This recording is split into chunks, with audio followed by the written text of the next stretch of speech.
Welcome back to Just Scrap Radio on PJPen.com. I'm your host, Cole Shelton. At episode 109 is live ahead of UFC 284. First up, we're going to be joined by Jimmy Crute, who previews his return fight against Alonzo Menefield. This is obviously a big one for Jimmy Crute. Hasn't fought since December 2021 when he suffered that first round knockout loss to Jamal Hill. He had a knee injury. He's finally returning at home in Australia, which he's really excited about.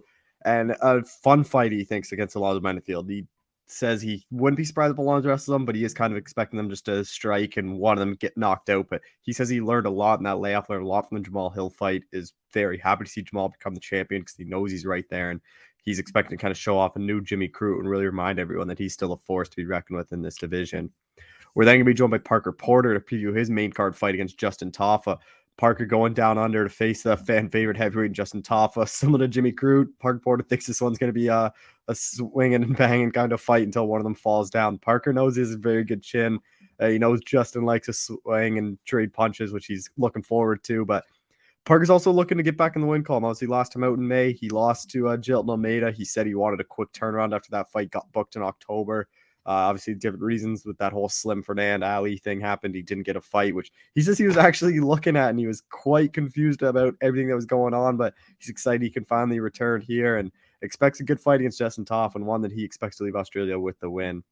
We're then going to be joined by Don Shainis to preview his fight against Jack Jenkins. This is a very interesting one. Obviously, Don coming off that UFC debut, short notice fight, submission loss to Sadiq Youssef in 30 seconds. Obviously, a disappointing fight, but Don says that was fight more just getting the UFC, like cut a lot of weight in a week, and then fought a top 15 guy in Sadiq on short notice, and he's really excited for this matchup against Jack. He said Jack impressed him on the contender series. He likes going down to enemy territory. He's always wanted to go to Australia. He said he's bringing his dad and his friend down there to be in his corner, who both wanted to go to Australia. So it's going to be a fun trip for Don, and he thinks he's going to be leaving Australia with a little upset win over the hometown favorite.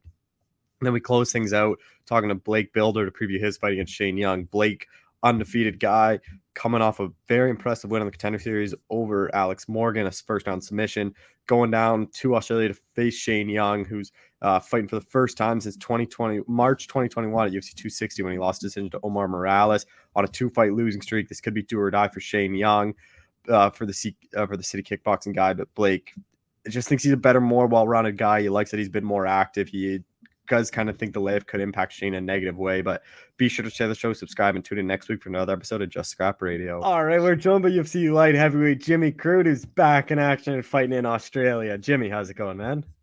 Yeah, really good, mate. Really good. How are you? I'm doing well. Like, to start right there, like, how excited were you when you got the call to be on this Perth card fighting, obviously, back at home? Yeah, I was super excited, mate, because I've had the year off pretty much, and it's been the longest layoff of my career. So I was just super excited to get back in there in general, and to be fighting back home in Australia. It's just the cherry on top. So I'm really looking forward to, one, getting back in there, and two, getting back in there in front of my home country fans. Oh, I obviously know you had I think it was knee injury that was going to keep you out for a bit. Like, was this longer wait than what you expected? And is part of that because you're obviously waiting to be on this Australia card? I probably could have fought from November, but yeah, I did want to wait for Perth.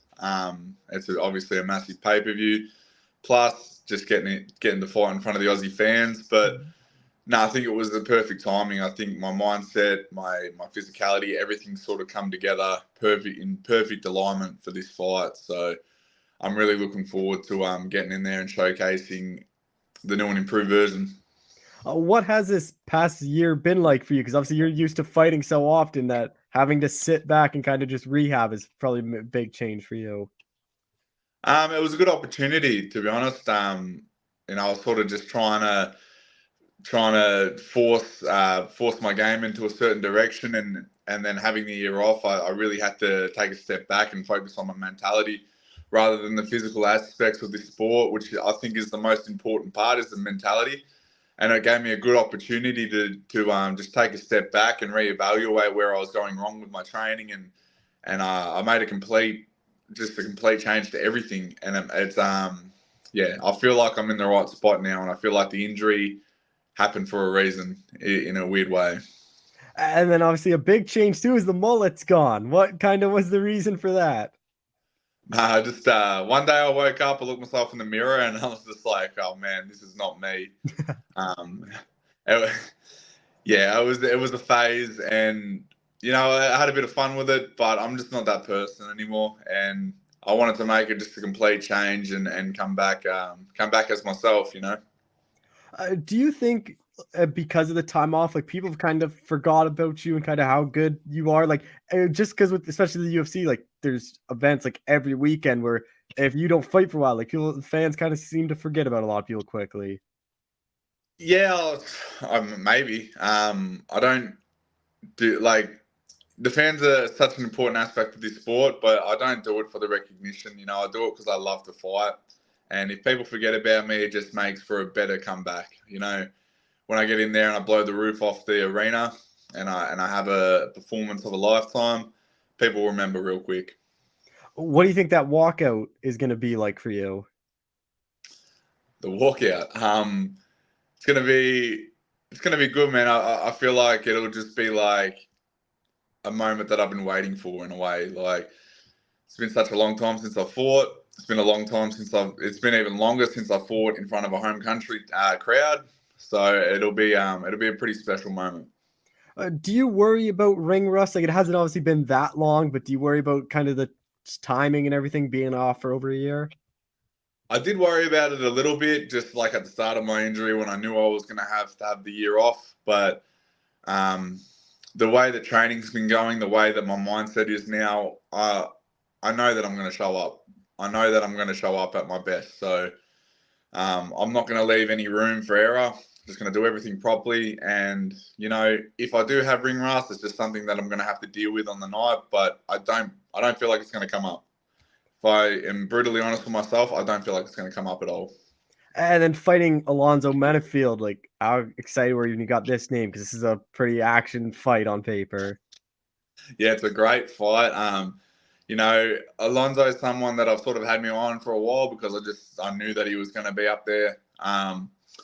And to me, it's like he might be the only guy that can sort of match my physicality. Like he is a beast, and it's going to be a nice little fight to showcase my improvements because I was very similar to Alonso in my past fights, and it's just going to be able to be a good fight where I can showcase that I'm more than just that. I'm more than just a physical force in the octagon. When you come back, like, did you really care who the opponent was, or is it more just kind of you just finally getting back there and then obviously fighting in Australia? Mate, I would have fought anyone. I would have fought anyone. I didn't care. I told my management, it doesn't matter. Just put me in there. I don't care. So, yeah, just getting in there is the big thing for me. I feel like if I'm at my best, I can beat anyone. And there's not a bad matchup for me at light heavyweight. I don't believe. What do you take away too from the past two fights? Like obviously the Anthony Smith one was kind of weird one with the ankle. What we kind of take away from the Hill and the Smith losses? Um, they needed to happen. They needed to put me in my place and get me to reevaluate and make some changes.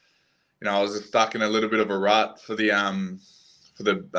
last little bit of my career, and I always say like Jamal might have put me to sleep, but at the same time, I feel like he woke me up too.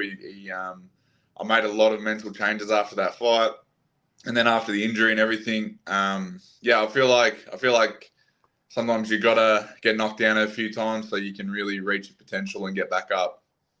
Obviously the past year or so has been like rehabbing, but on the flip side, like that's a lot of time in the gym to kind of add new wrinkles to your game. Like how different of a fight do you think you are going to be come February, whatever, like, or come that fight in Australia? It's gonna be very different, and I'm not gonna go too much into it because I'll just leave it. Yeah. I can say all I want on interviews and whatever, but I just got to show up and perform. But people are gonna be shocked, I believe. And Alonzo is a stand-up guy, but it seems like whenever people fight you, they always end up shooting for a takedown. Are you kind of expecting him to shoot at some point?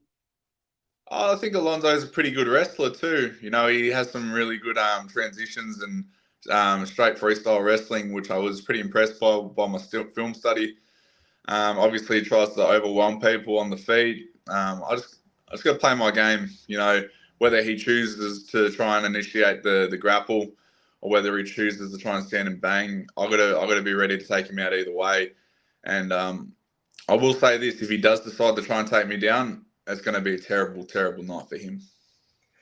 Alonzo's like 3 UFC losses are guys that were able to extend him a bit later and kind of tire him out. Is that part of the plan, is to kind of get this fight later, or is it just kind of whatever presents itself? It's going to be whatever presents itself. There could be a very good opportunity to finish him early if I have my mind open to it. But at the same time, I need to be ready to go all those 3 rounds. It won't take much for Alonzo just to focus on his fitness and be able to go those 3 rounds, no problem. So I got to be ready for anything. I got to be ready for the fittest Alonzo Metafield that's ever been. So to me, it's more about focusing on myself and getting myself ready for to go to war. That's basically it. Anything can happen in the octagon, and I'm just going to be ready for everything. How do you kind of see it playing out? Like, you're a guy that doesn't rarely ever see the scorecards. How do I see it playing out? Look, I'm not going to sit here and explain my game plan on an interview, but I definitely believe I'm going to get my hand raised one way or another, whether I have to stick to the game plan or adjust on the fly or find something new. I'm going to get my hand raised because I've been through too much over the last year to not. And, I'm very confident. For the first time in my whole career, I have real confidence that isn't bravado. And it's going to be a different person in there. Oh, you are ranked 13th. Like, Alonzo is unranked. Like, what do you think a win does for you? Is it just more kind of getting back to the win column, kind of reminding everyone? Our rankings to me, mate, like rankings are rankings. In my mind, as soon as the bell goes, I'm unranked. He's unranked, and we're fighting for the ranking. I don't think too much into it. I just got to keep winning fights. I keep winning fights, I get to where I want to get to. It's that simple. Do you really care, like, who you fight, or is it more just kind of stacking up wins at this point? I don't care who I fight. I believe I'm a terrible matchup for every single person in this division, and I don't care. I've never been a guy that choose and pick my fights. I've always said I'd rather just fight the hard fights. This is experience building. It is character development, and I would rather lose to the best guys than pad my record against a bunch of bums. And then obviously in your time off, like, the division's changed a lot. Like, we obviously have Jamal Hill as the new champion. Was that surprising for you to see, like, in the 14 months after you fought him, that he already became champ? Yeah, it was pretty cool to see. One, because I really like Jamal and I think he deserves it. And 2, because it proves that I'm right there. Light heavyweight is completely open. You only have to get a few wins and then you're there for the title shot. And it's full of opportunities, this division. So it's exciting time for me because I know the run that I expect myself to go on leads me to gold, and that's it. Does that excite you too, having Jamal as the champion? So, like, say you get to the top, like, a rematch is even bigger for the title. Yeah, that is a small part of it, but I'm just happy to see Jamal as the champ. He deserves it. And I'm not going to say anything to take away his win the past weekend. He deserves to be where he's at. And when I do make my way to the top of the division and we do have a rematch, it's going to be a great fight. And I look forward to sharing the cage with him again because I learned so much off him last time. I want to show him what I learned. And just final thing, like, what is kind of the goal then for you this year? Like, imagine it's probably to be pretty active after the time off. I want to be active. I want 4 fights this year minimum. I missed out a lot last year, but at the same time, I can't be stupid and just rush into fights. But yeah, the goal is to be active. Well, Jimmy, I appreciate the time as always. Thank you so much for doing this. No stress, mate. Appreciate it. Yeah. All right, we're joined by UFC heavyweight Parker Porter, who's heading to Australia pretty soon. Parker, how's it going, man? Good, man. How you been?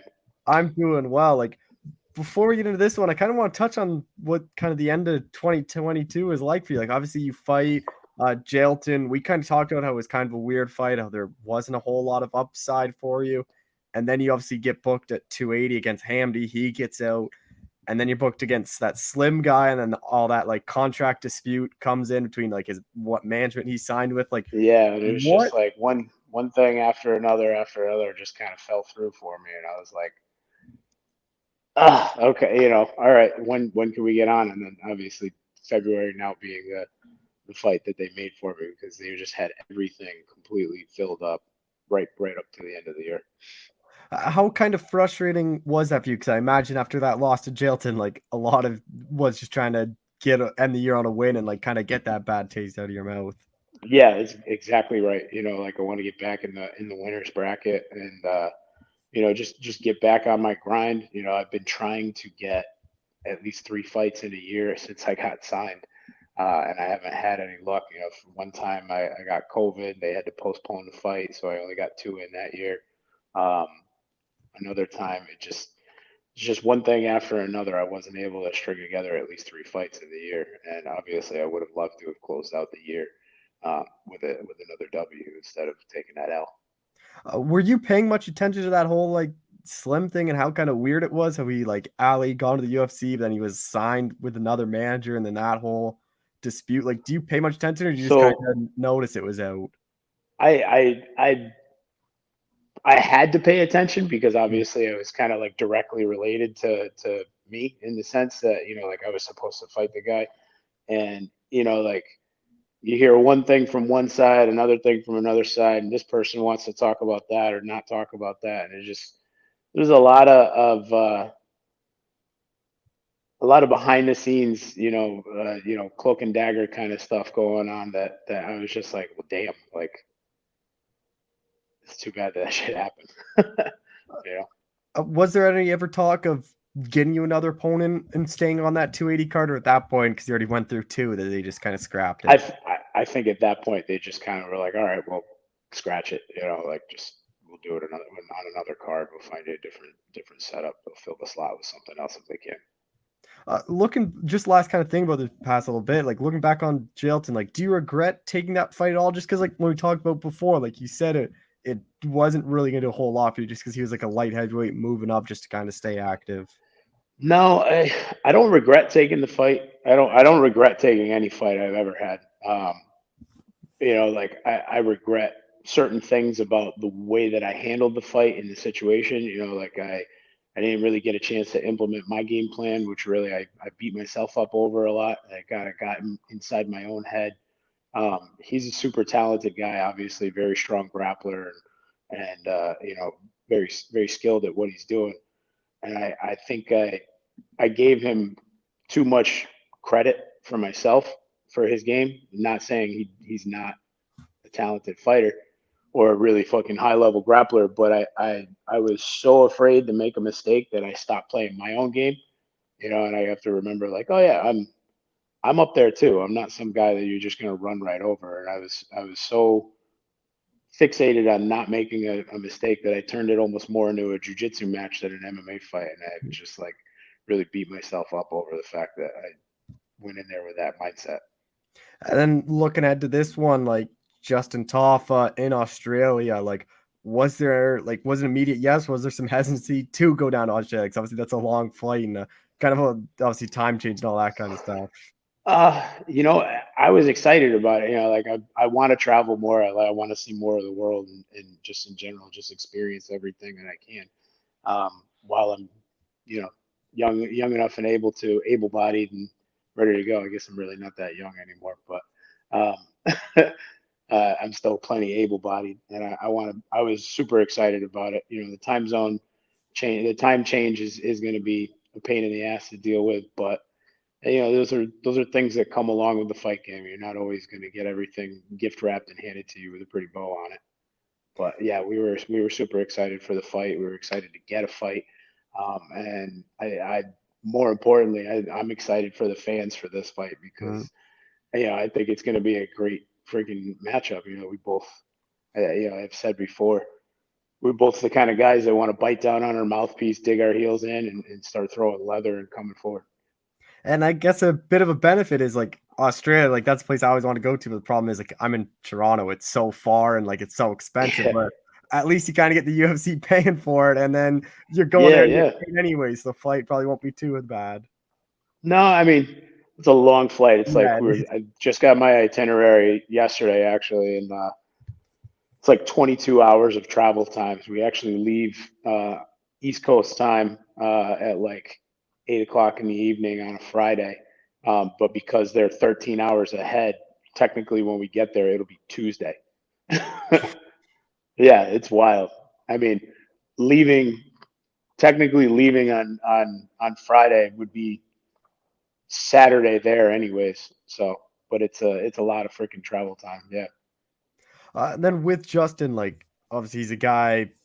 He's like a killer kind of be killed guy. Like he's either gonna get a knockout or he's more just in for these kind of exciting fights. Like how kind of excited were you when you got this off? Because this one seems a lot more fun than what the Almeida one was. Super excited. Yeah, no, because like this is a fight, like we're gonna come out there banging and give the crowd exactly what they're paying for, and that's what I do. I love this sport. Obviously, we always want to win, but at the end of the day, win, lose, or draw, I want people to really enjoy watching the fights. I want people to be like, yeah, like Porter's fighting, I gotta watch that guy. Like that's dude comes to bang. How do you kind of prepare for one of these fights? Because like it is just kind of seems like it could be the first one to really land a good shot, could end it, like with the way you two guys fight, or like it doesn't seem like whole wrestling can be involved. But like, are you still like, is there a big part of your training camp still on wrestling jiu-jitsu just because you have to? But like, even though you probably just expect it to kind of be a striking fight. Like we're obviously, I think everybody's expecting it to be a striking fight, but I'm always going to be training my grappling and my wrestling and everything, just because that's always part of the game. That's always a possibility. And then you get the conditioning that you get from grappling is carries over into your striking, but unfortunately, it doesn't work the other way around. I've never seen guys that only do kickboxing and do great in a grappling match all of a sudden. With Justin, like, what have you made of his UFC career? Like, obviously, has a lot of power. Like we saw in that Hansagu fight, the Juan Adams fight, and then like even his like losses, like against Vandera, like it is a fight that he's kind of still able to stay in for 15 minutes. And still his power kind of carries that entire fight. Yeah, no, he's definitely one of those guys that he's dangerous from the start to the end. No matter how tired he gets, no matter how much volume or lack of volume he might be throwing punches, or how many times you hit him or beat him up, he's always got that potential to just hit you with that one touch button, off button, game. So he really just plays smart, like don't be reckless, making sure your guard's tight and everything, and really just not being stupid. And then going to Australia too, like I imagine you probably expect to be booed. Like, how do you kind of deal with that? Just because it is going to be a lot of people, like first event in Australia in years, like I expect them to be pretty rowdy there, and like booing all the non-local guys. So how do you kind of get ready, mentally prepared for that to happen? I don't know, man. Honestly, I'm just excited to have a crowd again because all of my fights have been at the Apex Center. My first couple were before they allowed spectators, and then even the last couple that they allow the spectators, they can only fit so many people in there, so it's always kind of like quiet, and I've always fed off the energy of the crowd, whether they're booing or cheering, it doesn't matter. That having that many people in there making that kind of noise, it's electrifying, um, and it fuels me. So I'm really excited to see. I mean, I'm just excited to fucking get out there in front of people. I had one of my amateur guys fought this past weekend at the casino, and it's a good sized stadium. It had probably like 5, 6, maybe 7,000 people in attendance. And it was kind of like a nice little taste and a reminder of how much I miss that energy of the crowd when you land a good shot and you hear whoa, the roar and everything. Um, I like I don't know, if I get booed, I get booed. Big deal, like shit happens. Not everybody's gonna like me. I do think both you guys are probably gonna get cheered by the end of it, just the way you I guys think so fight. too. Like yeah, he's not. Doesn't strike me as being an asshole. I don't think I'm an asshole, but you never know how people are going to react when you go out there. If they're cheering for him and that's their guy and you beat him, they may not respond too happily to it. And then with it being in Australia, like obviously the pay-per-view time is still catered towards the North American audience, so it's like fight. I think you guys are fighting at like noon, 1 p.m. kind of there, like in the No, morning. we're fighting early. Oh, is Yeah, it early there? I got an email saying that some of the call times for the earlier fights could be as early as 4:30 a.m. Right, because I think the main card is like 10 a.m. there, or Yeah, 9 a.m. there. yeah. Something like that. So So yeah, I so how do you kind of get don't. ready for that? Because that is an odd time to be up, not even up, but like alert and ready to fight at that So time. that's actually a little bit of an advantage, I guess, if I play my cards right, and I'm gonna when I get there, I'm gonna be trying to kind of stay on my current schedule as it is. So like going to bed at like 1 o'clock in the afternoon kind of thing, and waking up at like 3, 4 in the morning kind of thing, and just Mhm. keeping it going that way. Um, so I might have an advantage to that, or it might just completely jack me up and have everything really out of sorts. I don't know. I'm excited to find out. Have you talked to anyone like at the UFC or any other fighters that have made that trip or kind of what they did, or is it just kind of you think you can kind of figure it out? No, I think we can kind of figure it out. I haven't had anybody that I've been in contact with that's had that extreme of a time change. Like some of the guys, like obviously there's a time zone difference between the East Coast and West Coast in the U.S. In North America, there's a 3-hour time difference when I go out to Vegas, but that's a quick and easy adjustment to make. Um, I did an Armed Forces entertainment tour over the summer where we went to a couple of different military bases, and that was 7 and 8 hour time difference with the places that we were there. And that I got adjusted to that pretty quick too. So I'm just gonna have to kind of like roll the dice and see what works best and how I'm feeling. With this one, like, how do you kind of see it playing out? Like, Justin is pretty durable. We did see Jorgen knock him out. I know you're still kind of looking for that first UFC finish. So how do you kind of see it playing out here? Like sometimes you just get this feeling. I think it's gonna be a stoppage finish. I think we're gonna get a good finish in the first round or second round. I don't think it's gonna go all the way to the third. What do you think a win, especially if you finish him, does for you? Like, even though he's only like 5-3, he's still like a pretty known guy at heavyweight. He's fought some of the top, like tough guys in that division. Like, what do you think a win does for you? Well, it makes me pretty happy. Yeah. It sweetens the deal for me. Uh, you know, it's just another win as far as I'm concerned. I think it helps kind of propel me up to a deeper level of competition. Possibly getting closer to those ranked guys and starting to climb that ladder a little more and more and more. But I can't say like, oh, this is gonna catapult me to this or that or whatever it may be. I just want to keep winning, man. I just want to keep racking up those W's and climbing and get a new contract and size things up and go again, go again, and go again, and just do this as often as much as I can. And then with it being a pay-per-view in then Australia, it is obviously the bigger octagon because you've only fought at the Apex, the smaller one. But do you think that plays much role with you guys or not? Because you guys will probably just meet in the middle anyways. No, I don't think the size of the octagon is going to really change anything because we're going to be coming straightforward for each other. Um, and even I remember even my first time fighting at the Apex with the smaller cage.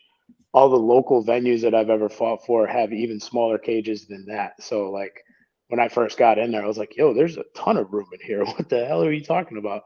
So I can't imagine how much more space we're gonna have to jump around and do our thing in the bigger cage. Do you think your experience will play much a role in this one? Like he's only had 8 fights, but like a lot of those happen in the UFC, or do you think just because he's kind of grown up in the UFC the more fights you have, it kind of gets thrown out the window? I think my experience will give me an advantage in smaller areas or less not smaller areas, but things that just don't necessarily like stand out significantly. Like obviously, we're not going to be, like starstruck or shell shocked by the crowd or the production value or anything like that because of the fact that we've already done this kind of thing. I think I just have more experience with because I have more experience. It'll be easier for me to stay calm if I get into shitty situations, or capitalize on things and be just more patient or intelligent about my course of action. Just a couple more things. I've talked to a couple of the American fighters going over there, and they all kind of said they don't want to go to the scorecards just because it is in Australia. You never know with the local judges. Like, is that something you're kind of thinking about too? Is you can't really let this one hit the scorecards?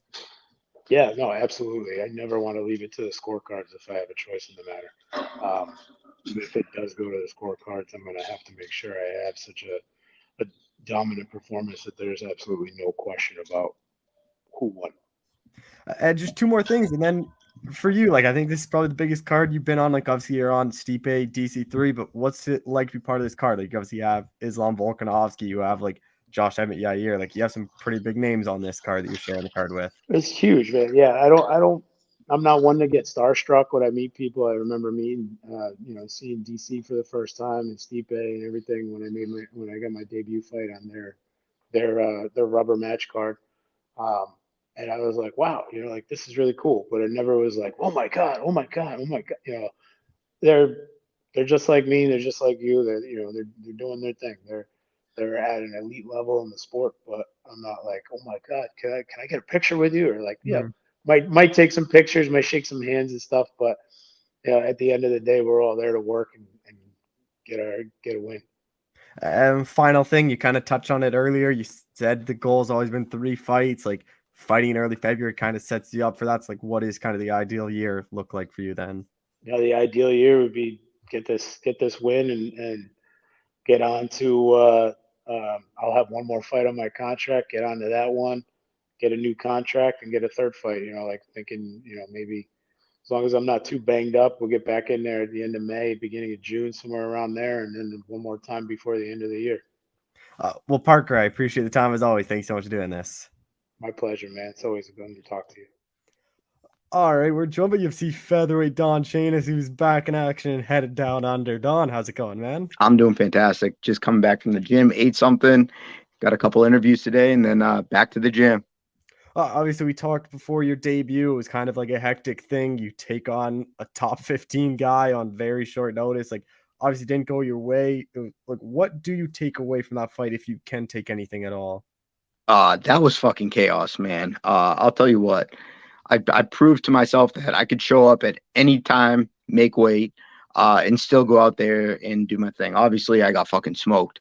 I was fighting with my hands tied behind my back. I cut almost 40 pounds in 2 weeks. There's no excuse. It is what it is. Fuck it and move forward, right? But I'm excited for this one. This one's going to be good. This guy's coming off the Contender Series. He's 10-2. Looks like a pretty good striker. I don't know how he is on the ground, but I'm excited. They gave me a full camp for this one. So my weight started 15 pounds lighter than where I cut from last time. So can't have better results than this, Are you kind of viewing this as like your kind of real debut? Like obviously when I talk to fighters that take fights on short notice like that, like obviously that your last fight is your official debut, but this is kind of your first fight where you can show UFC fans like what you're like on a full camp. Well, of course, my last camp wasn't a camp, I'm coming off. I was coming off an injury. I just get back into the gym, and a couple of days into training, my weight was obviously high because I took a month off, and 2 days into training, they're like, "Hey, you got the call." I'm like, "Shit." It's funny because for 7-8 months I was ready, and then I hurt my shoulder, so I did what I needed to do to recover from that. I just get back in the gym, and they're like, "All right," and I was in a I can't say no situation. So I did what I had to do. I went out there. I performed maybe at 20%, 25%. So I'm excited to go out there and actually, have a proper weight cut, have a full camp, have a game plan, check off all the boxes I wasn't able to check while cramming everything into the last 2 weeks. Then with this one, like obviously going in Australia, is this something you wanted or like were you hesitant to accept it? Because I know I've talked to some people, like obviously they aren't a fan of the long travel. Some people kind of jump at the chance to go see a different part of the world on the UFC's dime. Like, what were your kind of thoughts when you got offered a fight in So Australia? there's pros and cons to it, right? So cons is so the UFC pays for me in one corner. That's cool, right? So I don't have to worry about that. But I get 3 corners. So in order for the other 2 people, I would have to pay for it. Or I kind of put it like this. I had one teammate that I've trained with out in Massachusetts. I told him, hey, man, look, this is going to be a dope experience. If you pay your own way, you can corner me in the UFC. And then another cool thing is my last fight, Mark Zuckerberg was there, and the whole venue was rented out for Zuckerberg. And my dad actually flew out to Vegas to catch me fight. So one thing that's cool about this is my dad didn't get to go to my debut, so he's gonna actually be cornering me in this fight. So it's a cool way to like, give my dad something, Yeah, that is cool. Has he ever cornered you before? Is this the first time? No, never.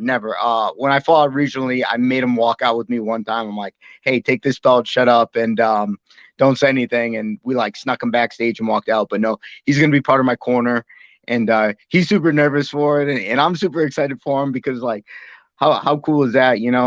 Someone that I love is gonna be in the corner with me, and same sort of deal with him. I'm like, Dad, I can't afford to pay another corner to come out. If you're looking at my last fight, I'd be losing money if I paid, what it's going to cost to fly out 2 corners. I think the flights are like $3,500. So I'd be fighting and losing money.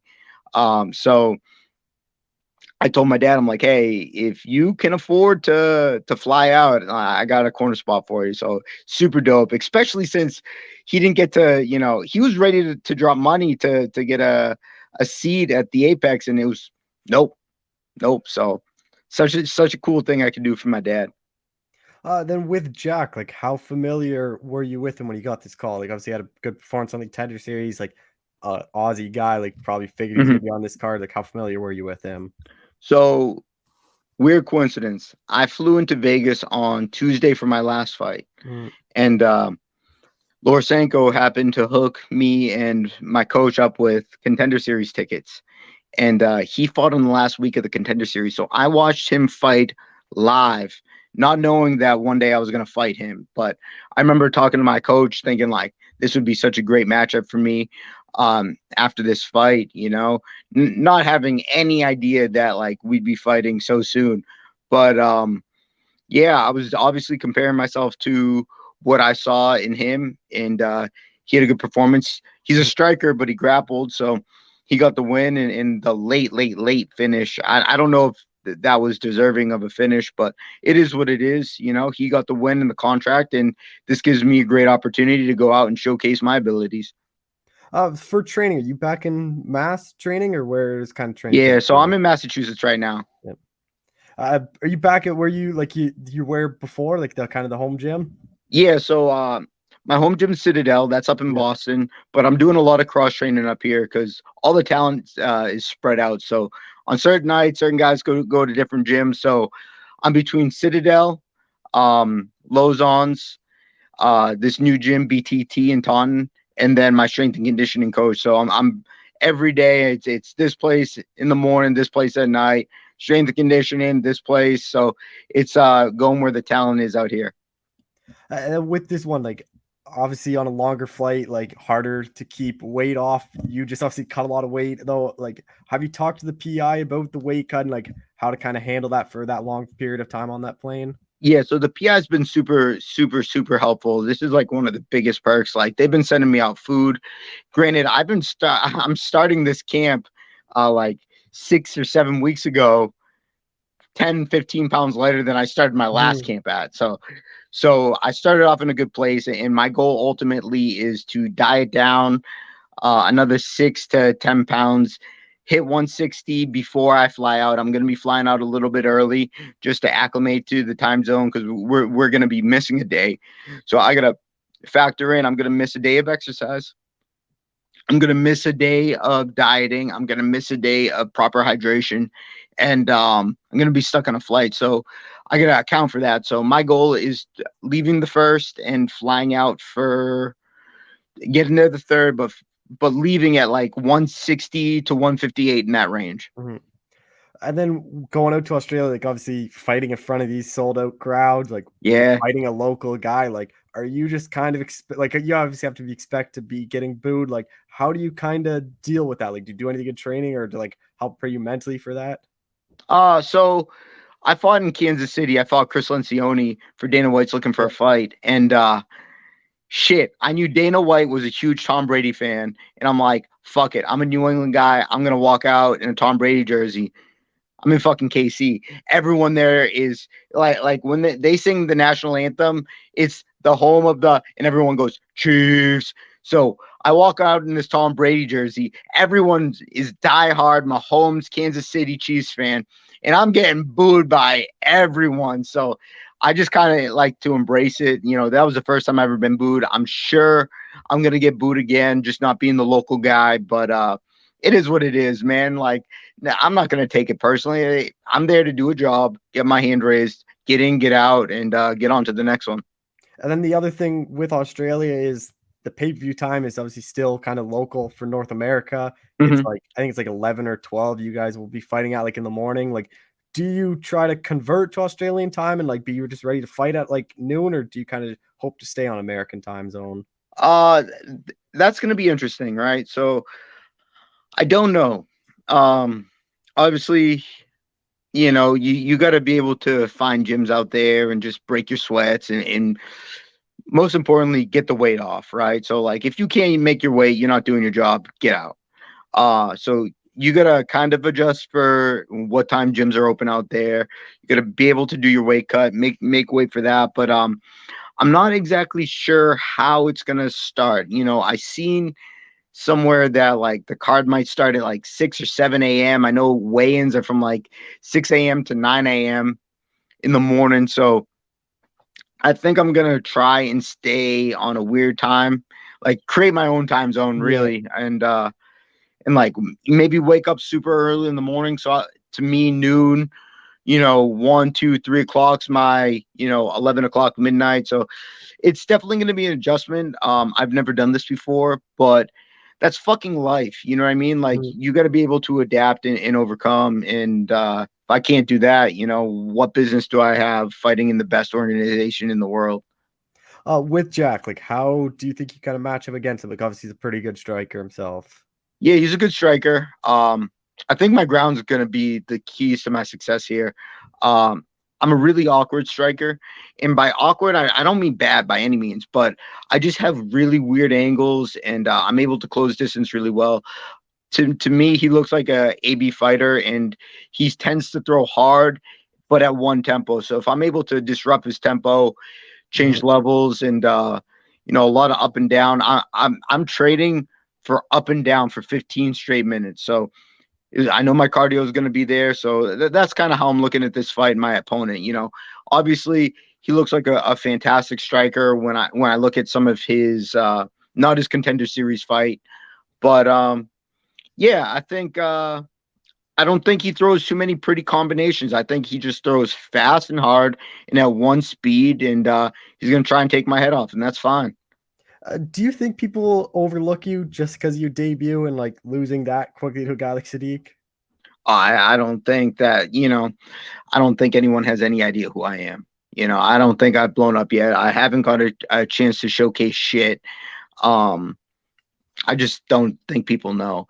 And it is what it is, you know. I get to show them all on the 12th, 11th. I don't even fucking know. Yeah, it's weird. I think it's the 11th here, 12th there, but going into this fight, like obviously the judges are like whatever, but a big part of it is when you fight that local guy is the crowd obviously plays a big role. Like they'll cheer more when even if he misses, like it to the judge, like you can still hear that. Like, is there any pressure then to get a finish and kind of not let this one hit the scorecards? Oh, you gotta be crazy, man. Like I'm going into enemy territory. I'm from a different fucking country.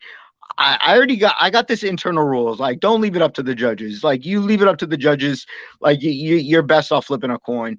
So it's like, no judges is gonna favor it for me, you know, by any bias, just because I'm American. You know, it's gonna be in Australia. The pressure to finish is always there. You know what I mean? Like the job is get in, get the fuck out, and don't get hurt. You know. And the sooner you do that, you know, you don't get paid by the minute. So, you know, internally, there's no extra added pressure. But I know deep down that, you know, if it's a close decision, You know, like Yeah. there's that. How do you kind of see it playing out? Just because you look at Jack, like both his losses, it were a couple years ago. Both of them were by submission. I'm not a heavy submission guy. Like I obviously have some subs. I like to think of myself as a grinder, Mhm. and we're gonna see who can set the pace, who can come out sprinting, and who has the cardio. You know, and I think ultimately my pace is gonna wear him down, and yeah. So can I knock him out on the feet? Absolutely. Can I outgrind him? Absolutely. Can he knock me out? Yeah. Anything can happen in there. Could I get submitted by a striker? Yeah, that just happened in my last fight. So who the fuck knows, you know? But I'm betting on myself. You know, taking a fight is just the ultimate bet on yourself. And it's like, Mhm. hey man, I'm willing to put myself out there and take this risk. And we're gonna find out in 5 or so weeks. You get your hand raised here. Like, where do you think that puts you in division? Like, what do you think it does for you? Oh, I got a name I want to call out, and Mhm. I'd love to fight back home in Boston. It's been a few years since the UFCs came to Boston, and I'd love to sell that motherfucker out. You know, the TD Garden would be the coolest place to fight at. You know, other than Australia, Australia's going to be dope, but back home it doesn't get bigger than the TD Garden. So at least in Boston.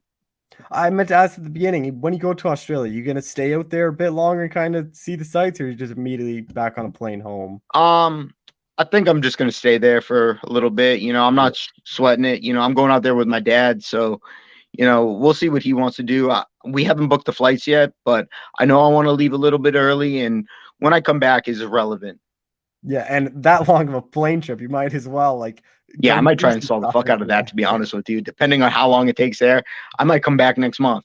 Yeah, and just last thing, like, what is kind of the goal then for you this year? Like, fighting this early kind of can set you up to have a pretty active year. Yeah, I want at least 3 to 4 this year. 3 to 4 this year. I'd love for the UFC to come to Boston. Obviously, I'm not in control of that. Um, I'd love to get my hand raised in the UFC. That's going to Mhm. be a first for me this year. Hopefully start it off in fucking February, early February, get the ball rolling, and then Oh, just keep the ball rolling from there.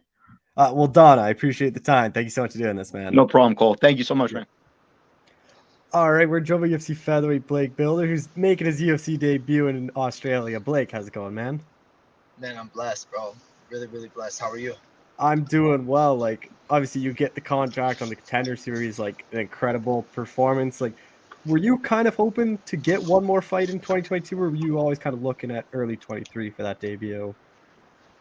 I mean, uh, I was in between managers at that time, and they were offering me a couple short notice fights, but my weight was up a little bit too much. Plus, I didn't want to take a short notice fight and then take a first loss because we didn't have time to prepare, right?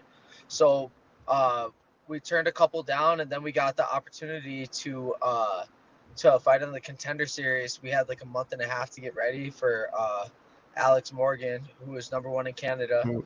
and from a really good gym from TriStar, and and as soon as I heard it, boom, of course, that sounds amazing to me. So we got signed up, and I mean the rest is history. You know, like I knew I was gonna win that fight from the moment I signed it.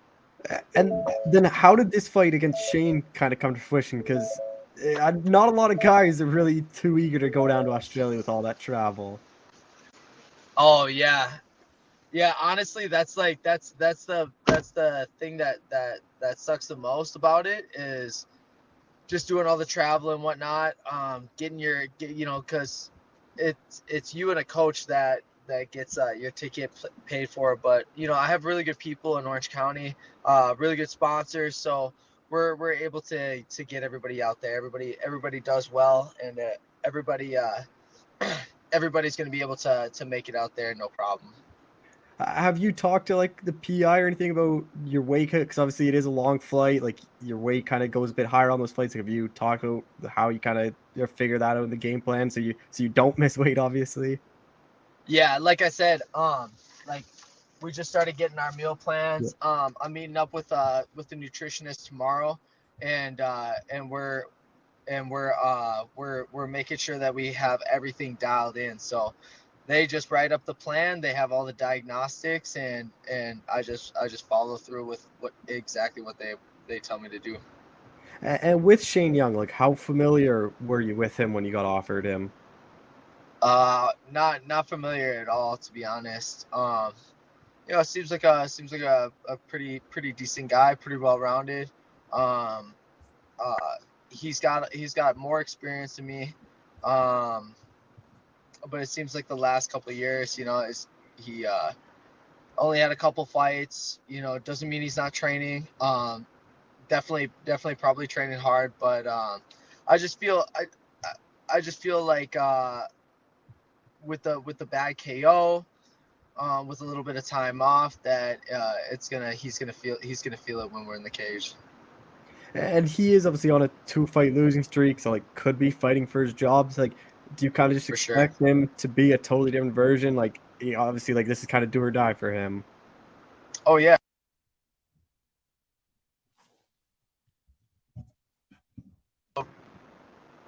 But we all are, every time you get in that cage, like if you're not fighting for your career and for your life, like, it's probably not the job for you. Like I saw my buddy get killed in the cage, and I had to fight a month later, and that was tough in the amateurs. He eventually he died that night, but they airlifted him, and 2 brain surgeries later he lives. My buddy Darren Kaiser. But man, it's like when you see that, it's like, man, this is no joke. So I don't play around with this sport. I take it very serious, and yeah, I mean, I people look at a lot of film, and yeah, there's things that you can look at in film to see like tendencies and patterns and whatnot. But I think it's really important to have the thinking IQ to read your opponent while you're in there. Definitely have a good idea of what he's going to do, but be able to read and pick up on idiosyncrasies and micro movements that they're doing that you can capitalize on. Obviously, fighting a local guy, like you probably expect to get booed. Like, do you do anything Yeah. different in training to kind of deal with that, or is it just something like you're gonna have to deal with on the night of the fight? Yeah, so that's a good question. So what I do is, because I live in Orange County, I'll go to the beach and I'll bump music, and this is like, I'm kind of giving away like a really good tactic, but I'll do it for you. But getting ready for my fight against Reggie Valdo Carvalho, which you can vote for a fight of the year. I went to the beach and I ran drills over and over and over again for like an hour or two. And the thing that's beautiful about that is like when you're out there and you're like shadowboxing, running drills and doing footwork drills in the sand, you get a few different people. You get one person that's like, oh, look at this douchebag, I knocked that guy out. Yeah, I used to train back in the day at 800 and all for street fights, but my hands are licensed and registered, so I never stepped it up. But yeah, I'd kill that guy. You have guys that go like that, and you might not hear it, but you feel it. You feel those people like that are like looking at you weird and like kind of like talking shit about you. You can feel it. And then you get the people that are like, oh, hey, what's that guy? I go, oh man, like, yeah, he looks like he knows what he is doing. And that isn't as intense as the hate, but it's also something that you feel too. And then you get people that are just kind of like look over and don't think much of it. But you get all these like different reads from people, and you get some people that'll come up to you, and you need that. You need those distractions, because while you're trying to focus on it, and the more that you can stay focused on it, the more that you can hone into your craft and not get sidetracked by the compliments or the negative attacks on your character. I think that's something that's really, really good. It helped me in my fight against Reggie. And then fighting over there, like it is a pay-per-view, but they keep it like local time for North America, so it means like you're gonna be fighting at like I think like 11 a.m., 12 p.m. out there. Like, do you try to switch your schedule to their time and like be prepared to fight that early, or are you gonna try to stay just on like California time? Yeah, I think we stay California time, but like for me, I feel like I can flip a switch and adapt to my environment very easily. So it might be a little bit different, but the last week I think we plan on going out there a little bit earlier, like maybe half a week to a week earlier than what people normally do, and we're gonna adapt to like the time zone, get acclimated, and then make our move. How do you kind of see this fight playing out then? I see it being a finish. Hmm. Yeah. Like, do you care? Like, you look at your career, like some knockouts, some submissions, like you're pretty well rounded. Like, do you care? Like, do you have a preference of what it is, or is it just as long as you finish the fight, you're happy with that? Yeah, I had an old coach. He said, "Now, Blake boy, when you go out there, you ain't getting paid by the hour. So you got to get in and get out, by any means necessary." So, it's just like, it's like, of course, I wanna entertain the crowd. I want to put on a good show. I want to display my skill set. But first and foremost is I gotta get in there and get the job done. I wanna be in here for a long, long time and retire from the UFC. So this is something where I want to go in and show what I'm capable of. I made pretty quick work with Alex, only 3 minutes of fight time, so I didn't really get to display too much, which I would say is like a benefit for me, because people don't really know like what I'm gonna do or what my style is like. Just a couple more things. Like Shane's only ever been finished once. Like Volkanovski couldn't even finish Yep. him. Like, what do you think? What do you think a win does to you, especially if you go out there and finish him? Like, what do you think that does for you and puts you in this, especially in that debut slot? Like, what do you think that does for you?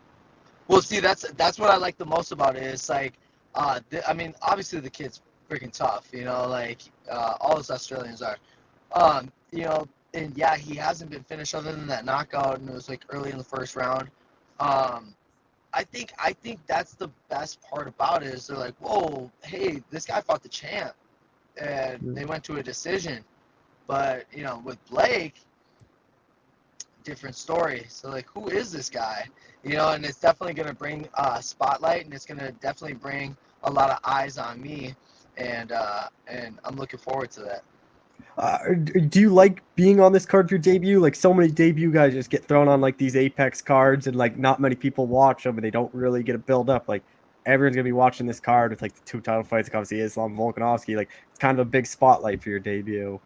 I love it. I thrive under pressure. I'm like a diamond.